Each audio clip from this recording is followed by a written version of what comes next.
ಆಯುರ್ವೇದದಲ್ಲಿ ಅವಸ್ಥಾ ವಿರುದ್ಧ ಮತ್ತು ಕ್ರಮ ವಿರುದ್ಧ ಅನ್ನುವಂತಹ 2 ಕ್ಯಾಟಗರಿಗಳನ್ನು ವಿರುದ್ಧ ಆಹಾರ ಅಂದರೆ ರಾಂಗ್ ಫುಡ್ ಕಾಂಬಿನೇಷನ್ಸ್ ಅನ್ನುವಂತಹ ವಿಷಯವನ್ನು ಪ್ರಸ್ತಾಪಿಸುವಾಗ ಆಯುರ್ವೇದ ಆಚಾರ್ಯರು ಹೇಳಿದ್ದಾರೆ.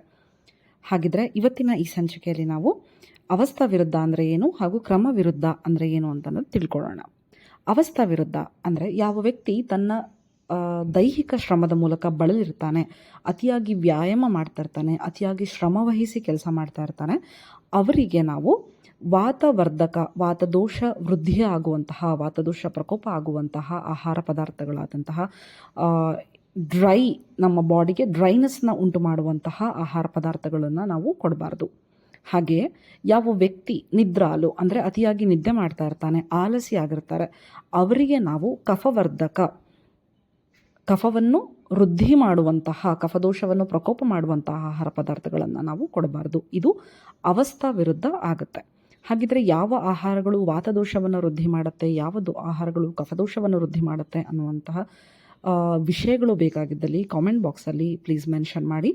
ನಾವು ನಿಮಗೆ ಆ ಆಹಾರದ ಲಿಸ್ಟ್ಗಳನ್ನು ಕಳಿಸ್ಕೊಡ್ತೇವೆ. ಎಸ್, ನೆಕ್ಸ್ಟ್ ಇಸ್ ಕ್ರಮ ವಿರುದ್ಧ. ಕ್ರಮ ವಿರುದ್ಧ ಅಂತ ಅಂದರೆ ಏನು? ಯಾರು ಮಲಮೂತ್ರಗಳನ್ನು ವಿಸರ್ಜನೆ ಮಾಡದೆ ಆಹಾರವನ್ನು ಸೇವಿಸ್ತಾರೆ, ಹಾಗೆಯೇ ಹಸಿವಿನ ಇಚ್ಛೆ ಇಲ್ಲದೇನೆ, ಆಹಾರ ಸೇವಿಸುವ ಇಚ್ಛೆ ಇಲ್ಲದೇನೆ ಭೋಜನವನ್ನು ಯಾರು ಮಾಡ್ತಾರೆ, ಹಾಗೆಯೇ ಹಸಿವಾದ ನಂತರನೂ ಕೂಡ ಬಹಳಷ್ಟು ಕಾಲ ಆಹಾರವನ್ನು ಸೇವಿಸದೆ ನಂತರ, ಬಹಳ ಸಮಯದ ನಂತರ ಅತ್ಯಧಿಕ ಪ್ರಮಾಣದಲ್ಲಿ ಯಾರು ಆಹಾರವನ್ನು ಸೇವಿಸ್ತಾರೆ, ಇದು ಕ್ರಮ ವಿರುದ್ಧ ಅಂತ ಆಗುತ್ತೆ. ಹಾಗಾಗಿ ಮಲಮೂತ್ರವನ್ನು ವಿಸರ್ಜಿಸಿದ ನಂತರನೇ ಆಹಾರವನ್ನು ಸೇವಿಸಿ, ಹಸಿವಿನ ಇಚ್ಛೆ, ಆಹಾರ ಸೇವಿಸುವ ಇಚ್ಛೆ ಉಂಟಾದ ನಂತರನೇ ಆಹಾರವನ್ನು ಸೇವಿಸಿ. ಹಸಿವನ್ನು ಬಹಳಷ್ಟು ಕಾಲ ತಡೆಗಟ್ಟಬೇಡಿ. ಹಸಿವಾದ ನಂತರ ಎಷ್ಟು ಪ್ರಮಾಣದಲ್ಲಿ ಹಸಿವಾಗಿದೆಯೋ ಅಷ್ಟು ಪ್ರಮಾಣದಲ್ಲಿ ಮಾತ್ರ ನಮ್ಮ ಅಗ್ನಿಗೆ ಅನುಸಾರವಾಗಿ ಆಹಾರವನ್ನು ಸೇವಿಸಬೇಕು. ಇಲ್ಲದೇ ಇದ್ದರೆ ಇದು ಕ್ರಮ ವಿರುದ್ಧ ಆಗುತ್ತೆ.